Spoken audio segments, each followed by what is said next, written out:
Hey guys, we finally had a sunny day in Mazatlan. 3 cloudy days. Oh my God, we were depressed. It's over now. It was a beautiful day today. And Lupita has been busy. See, Lupita? Sí, Dwight. She's going to what they call the Lotteria. They're going to Marta's house, a friend Marta, and they play a game called the lottery. And you can win, I don't know, 50 pesos or something. But she's made this beautiful cake.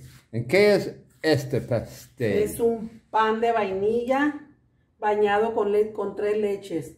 Clavel, leche, lecherita, vainilla y crema de leche. So it's a 3 milk cake is what it's called. And then she's made these beautiful tarts. Tart de manzana. Apple tarts. ¿Y qué es otro? Panecito de plátano. Oh, este. Este es de mermelada de piña. It's pineapple marmalade. Y estos son de plátano.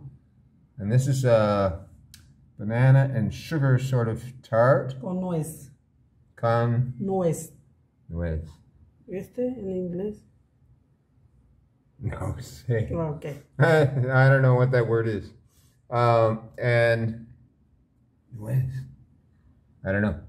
And su pan? Es de plátano. Banana cake. Banana cake, sí. Very nice, Lupita. Sí, Luis. Very inteligente, mucho inteligente. Gracias. Thank you very much. Okay, baby. Thanks, guys. Thanks for watching. Talk to you soon.